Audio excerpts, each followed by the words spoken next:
Hello everyone, 大家好, welcome to another episode of Jyutping tutorial. Today we're going to build on what we have learned in the last lesson, learn some approximant onsets, and a couple more plosives. If you haven't watched the last video, I strongly recommend you to go back and watch it before coming to this video. Also going to be covered is the number one question I get asked about Jyutping. Ready to find out? 嚟㗎咯喎! First of all, what are approximants? Approximants are consonants which the sounds are made by bringing one articular closer to the other without actually touching it.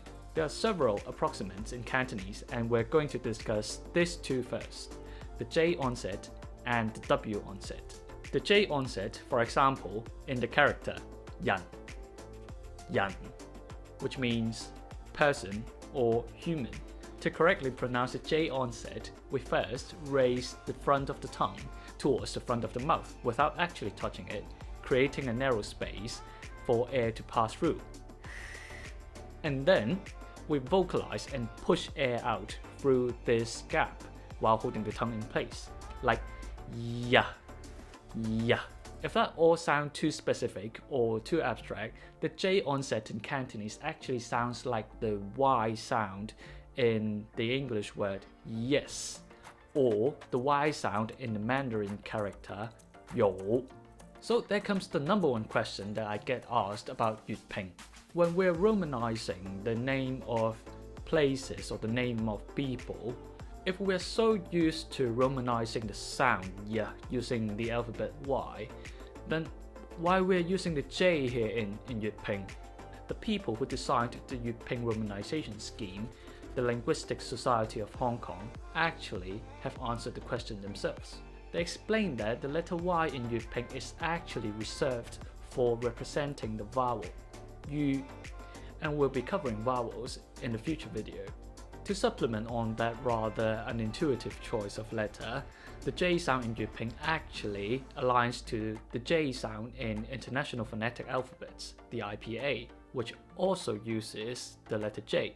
Actually, in some other languages, particularly the Germanic ones, also uses the letter J to represent the Y sound. Yeah. If that answers your question, then let's jump on to the second onset that we're going to learn today, the W. The W onset appears in the character one, as in one dong, which means sports or exercise. To properly pronounce the W sound, we first round our lips, forming a small circle, like this, or this. And then you raise the back of the tongue and slightly lower your jaw until you feel a little bit of tension in the back of your mouth. So you make this face. Sorry, no, you don't have to make that face. If you make this face, you'll be like, way. So you don't have to make that face, you just make that circular shape with your mouth and then release it, making the wah sound, wah. If that's too complicated and too specific again, you just have to remember that the W sound in Cantonese sounds just like the W sound in the English word win, or the W sound in the Mandarin character wu. Going forward, we have an onset that is classified as a lateral approximant in Cantonese, and that is the L sound. There is the L onset in the word lam, as in lam sek, the color blue. To pronounce the L onset properly, first we place the tip of your tongue against the alveolar ridge that's behind your upper teeth, just like the alveolar dental onsets that we have discussed in the previous video.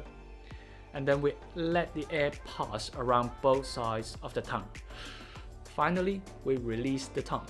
La.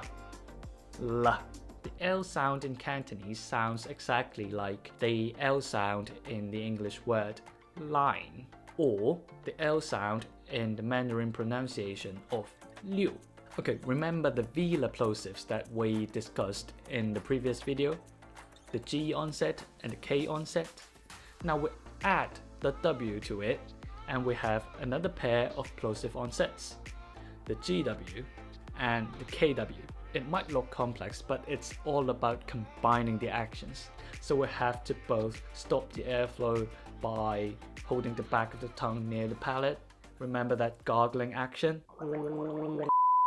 Now imagine you have to gargle while forming a circle with your lips. For the GW sound, we will have the example of gua, gua, as in sai gua, watermelon. To correctly pronounce the GW sound, we first do the gargle thing. We hold the sound at the back of your throat, then we form a circle with the lips, and then we release the whole holding position and vocalize at the same time. Gua, gua. The same sound can be found in the GU sound in the English word guacamole. What is that, an English word? Spanish word? Guacamole? Anyways, guacamole, guacamole. Gua. Or we also have this in the GW sound in the word Hogwarts. Hogwarts. Gua. Now this is English. Coming to the last onset we're introducing in this video, the KW. We have the KW onset in the word Kwai, Kwai as in Tao Kwai, Tao Kwai, helmet. To properly pronounce the KW sound is actually just like the GW sound, with the difference being we only vocalize after we release the airflow. So in slow motion it would be like Kwai, Kwai. It's similar to the QU sound in English, like in the word quick or the word question. The quick question being, do they have the GW and the KW sound in Mandarin as well? The answer is yes, in the form of GU and KU. But note that in Cantonese, or should I say in Jyutping, the whole GW and the KW belongs to the onset part of the word, whereas in Mandarin is separated, like in the Mandarin pronunciation of the same character, gua, gua. Only the G belongs to the onset. The U forms part of the rhyme. So they will have gua, gua. The same goes to the Mandarin pronunciation of the character kui. It will be kui, kui. The K belongs to the onset, while the U forms part of the rhyme. But in Jyutping, remember, the whole KW thing belongs to the onset.